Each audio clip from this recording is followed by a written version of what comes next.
Assalamualaikum warahmatullahi wabarakatuh. Perkenalkan, nama saya Nafisa Falkata Devi. Saya mahasiswa PPG Prajabatan dari Universitas Sanata Dharma, Prodi PGSD kelas B. Pada kesempatan kali ini, saya akan mempresentasikan tentang ruang kolaborasi di topik 4, mata kuliah pemahaman peserta didik dan pembelajarannya. Yang pertama yaitu rangkuman topik 4, prinsip strategi pembelajaran yang sesuai dengan karakteristik peserta didik. Yang pertama ada pembelajaran berdiferensiasi atau developmentally appropriate practice, kemudian pengajaran yang responsif kultur atau culturally responsive pedagogy, kemudian ada pengajaran sesuai level atau teaching at the right level. Pendekatan yang pertama, pembelajaran berdiferensiasi atau developmentally appropriate practice atau kita sebut DAP.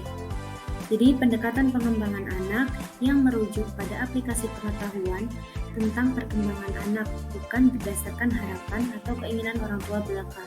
DAP ini sangatlah penting dalam proses pembelajaran karena guru hanya sebagai fasilitator dan tidak lagi sebagai tokoh paling utama dalam pembelajaran di dalam kelas, dan siswa tidak hanya sebagai penerima yang tidak aktif dalam pembelajaran, tetapi para siswa bertanggung jawab untuk atas pembelajaran mereka sendiri. Langkah-langkah pembelajaran berdasarkan strategi DAP.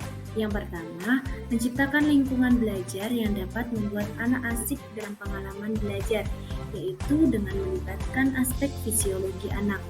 Kemudian, menciptakan minat anak dan kontekstual sehingga anak menangkap makna atau dari apa yang dipelajarinya.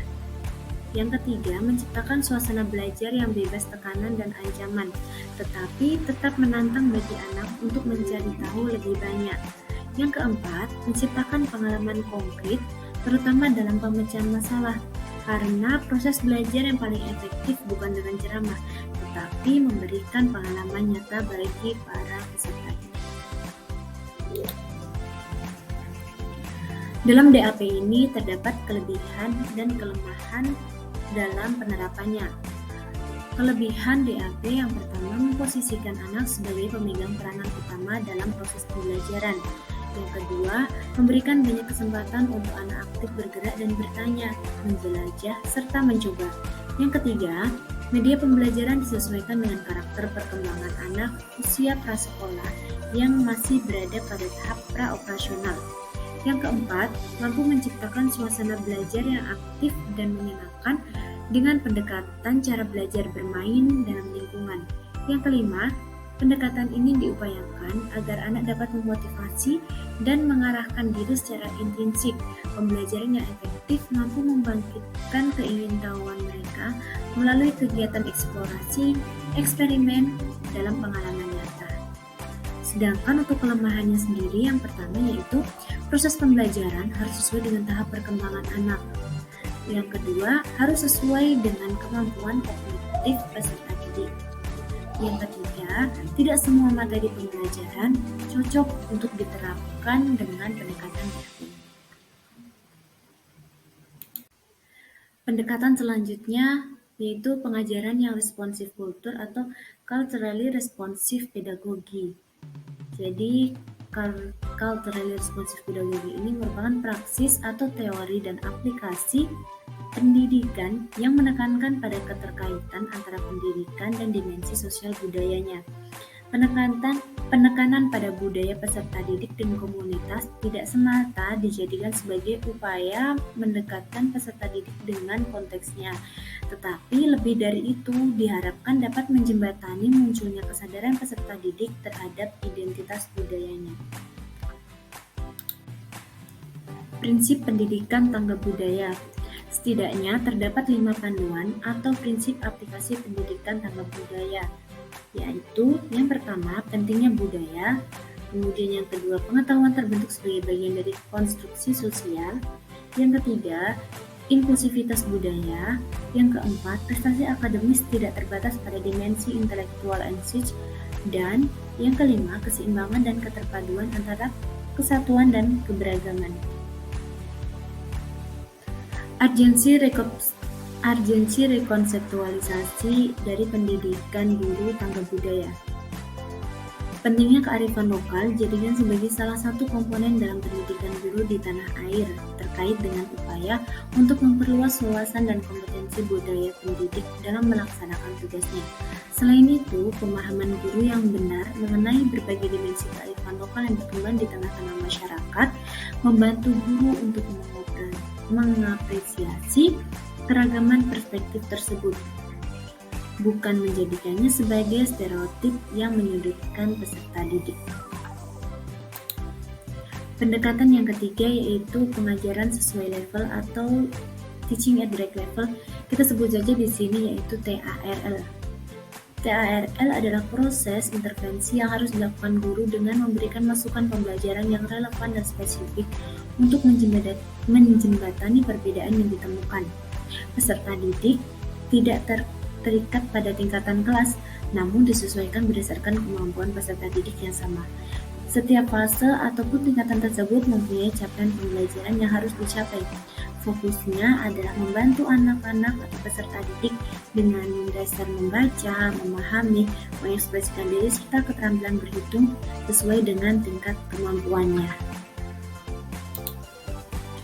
Selanjutnya, tahapan dalam menerapkan TARL. Yang pertama, pahami peserta didik.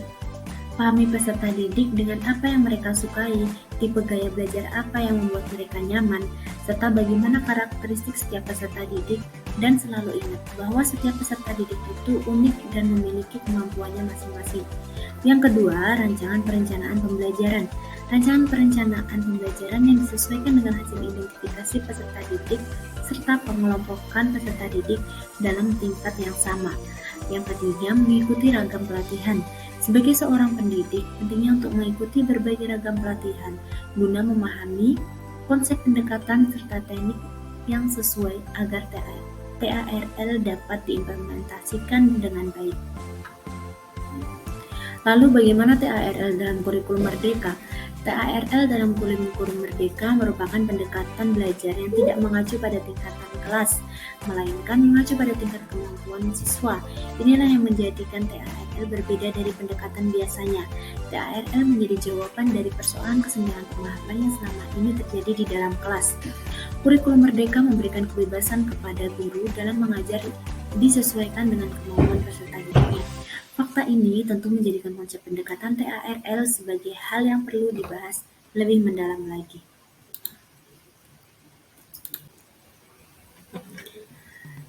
Yang hasil analisis dengan menjawab pertanyaan ruang kolaborasi. Jadi selain daripada merangkum topik 4, terdapat juga beberapa pertanyaan yang harus dijawab dan disertakan dalam video ini pada ruang kolaborasi. Yang pertama, apa yang dimaksud dengan teaching at the right level atau yang kita sebut dengan TARL? Jadi TARL adalah proses intervensi yang harus dilakukan guru dengan memberikan masukan pembelajaran yang relevan dan spesifik untuk menjembatani perbedaan yang ditemukan pada peserta didik. TARL juga bisa dikatakan sebagai sebuah proses yang harus dilakukan guru untuk mengetahui profiling peserta didik, sehingga guru dapat menjembatani perbedaan yang ditemukan untuk dapat menentukan proses pembelajaran bagi peserta didik yang akan disusun mengacu pada capaian pembelajaran sesuai dengan karakteristik, potensi, dan kebutuhan peserta didik. Melalui pendekatan TARL memungkinkan para peserta didik memperoleh keterampilan dasar seperti membaca, berhitung dengan cepat, tanpa memandang usia atau kelas. Inilah yang dimaksud dengan mengajar pada tingkat yang benar. Pendekatan tidak hanya mengacu pada tingkatan kelas, namun pada kemampuan peserta didik dan kebutuhan peserta didik untuk mencapai capaian pembelajaran yang diharapkan. Dengan memperhatikan capaian, tingkat kemampuan, kebutuhan peserta didik sebagai acuan untuk merancang pembelajaran, maka kita perlu melakukan segala upaya untuk dapat menerapkan pembelajaran yang berpusat pada peserta didik. Yang kedua, mengapa capaian pembelajaran dirumuskan per fase? Capaian pembelajaran dirumuskan per fase untuk memberikan kesempatan bagi peserta didik untuk belajar sesuai dengan tingkat pencapaian, kebutuhan, kecepatan, daya pikir, dan gaya belajar setiap individu. Kemudian, bagi pendidik juga dapat memperoleh keleluasaan dalam menyesuaikan pembelajaran yang sesuai dengan kondisi dan karakteristik para peserta didik, sekaligus untuk memudahkan pendidik untuk menyesuaikan dengan karakteristik peserta didik. Nah, penyusunan capaian pembelajaran per fase ini merupakan upaya penyederhanaan sehingga peserta didik dapat memiliki waktu yang memadai dalam menguasai kompetensi. Soal yang ketiga, apa yang Anda pahami dari capaian pembelajaran?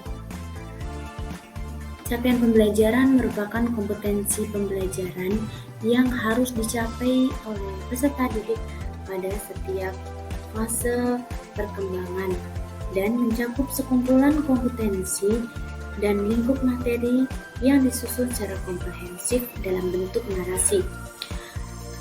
Dan capaian pembelajaran juga merupakan suatu ungkapan tujuan pendidikan dan suatu pernyataan tentang apa yang diharapkan diketahui, dipahami, dan dapat dikerjakan oleh peserta didik setelah menyelesaikan suatu periode pendidikan.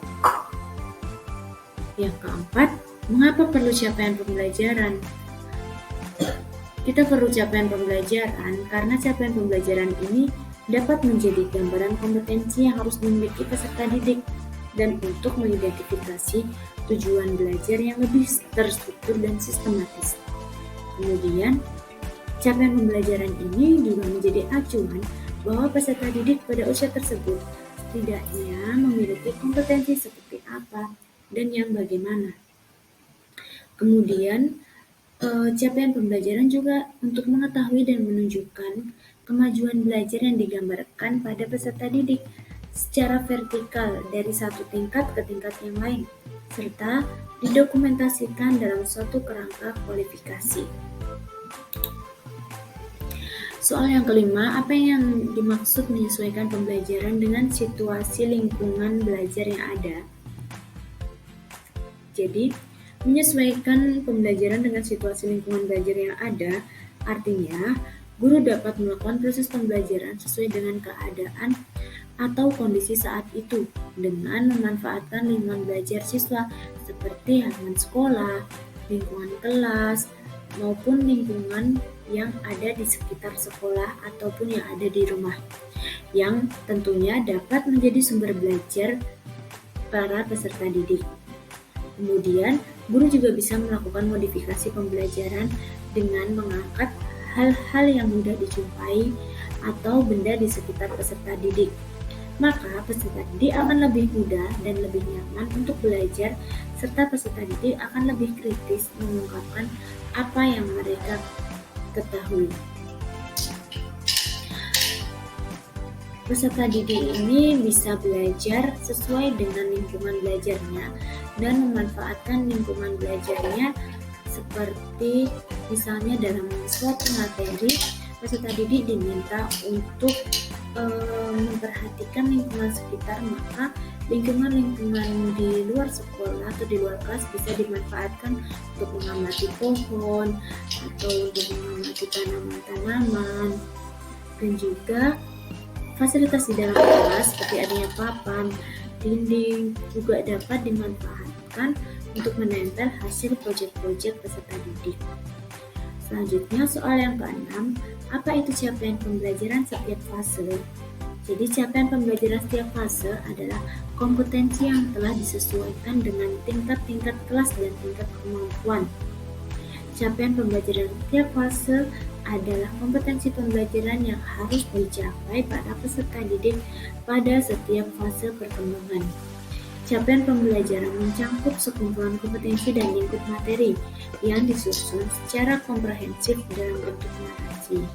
dan capaian pembelajaran untuk peserta didik dasar dan menengah terdiri dalam 6 fase, yaitu capaian pembelajaran dimulai dari fase fondasi pada PAUD, kemudian fase A kelas 1-2, fase B kelas 3-4, fase C kelas 5-6, dan kemudian fase D kelas 7-8-9, fase E kelas 10, dan yang terakhir fase F kelas 11-12.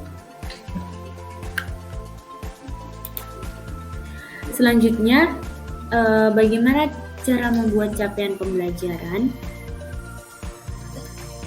Cara membuat capaian pembelajaran yang pertama disesuaikan dengan tujuan untuk mengembangkan dan menguatkan kompetensi dan karakter yang sesuai dengan profil pelajar Pancasila.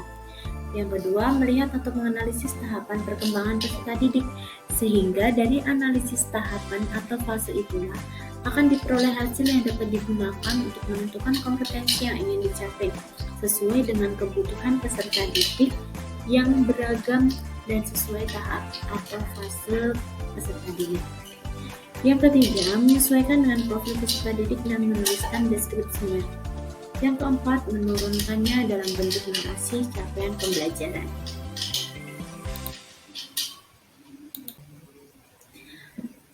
Pertanyaan yang terakhir yaitu bagaimana cara menggunakan capaian pembelajaran dengan prinsip pembelajaran? Yang pertama, dengan menciptakan lingkungan yang saling peduli satu sama lain, terbuka, nyaman untuk belajar. Yang kedua, menciptakan kesadaran untuk saling menghormati dan menerima perbedaan-perbedaan yang ada dalam setiap orang. Yang keempat, menerapkan cara mengajar yang inovatif yang disesuaikan dengan kondisi dan karakteristik peserta didik. Yang kelima, memberikan kesempatan kepada peserta didik untuk bekerja sama dalam kelompok-kelompok kecil. Yang terakhir, menciptakan lingkungan yang tanggap akan kebutuhan anak dan mendukung suasana belajar. Sekian presentasi dari saya tentang rangkuman dari topik 4 dan juga menjawab pertanyaan dari ruang kolaborasi. Selanjutnya, apabila ada saran atau komentar dari teman-teman, bisa dituliskan pada kolom komentar. Terima kasih atas perhatian dari teman-teman semuanya. Wassalamualaikum warahmatullahi wabarakatuh.